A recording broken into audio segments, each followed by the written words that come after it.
to Gene Simmons when I was a little kid and started, wanted to be a rock musician of some sort. I wanted to be a singing bass player. Gene was always my favorite, and I also do the tongue thing. It's a bit of a tribute.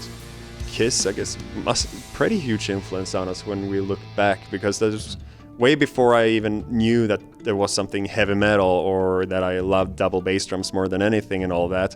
There's already, some friends in middle school had those posters on their wall and go, uh-huh.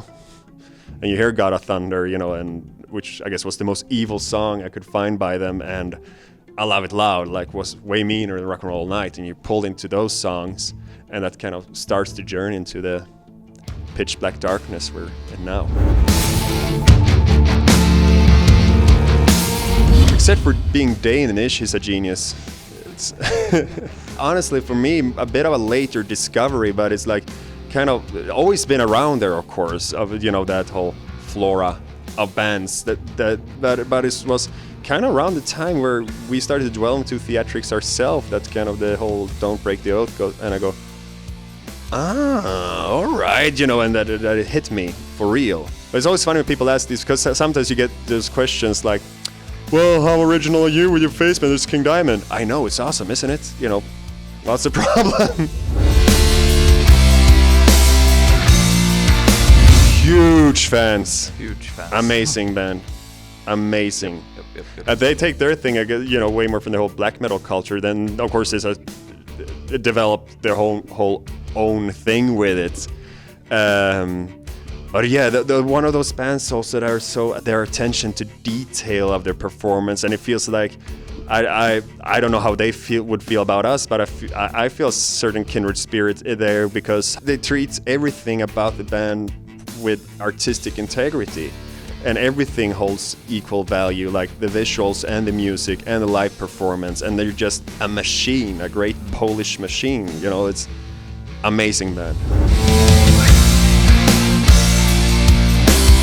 I remember before I got into black metal myself, there's something my brother got for Christmas in his rebellious days, and haha, Mom, you bought me a Naughty record, like that. And the song "Her Ghosts in the Fog" for some reason scared me, but then the whole I'm from Sweden and Bathory and stuff like that happened, Dissection, and I kind of moved immediately into more extreme, but I've grown to get a bit more respect for them through the years, absolutely. Swedish. Yeah.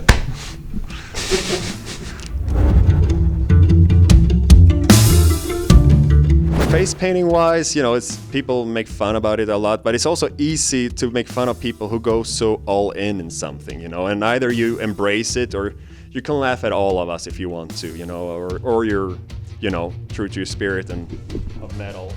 This is a Manowar song. And all that, and then it's awesome. And Immortal are really there somewhere, and at the same time, they have provided some of the absolutely best riffs in black metal, where others, had these little melody lines that, build atmosphere. They are riffing in a genre where it's usually not as, there's that kind of riff fest, and I love that about them. Sons of Northern Darkness, genius. John. Johannes. Avatar. And you should subscribe to Louder Noise, the loudest noise on earth. Booyah!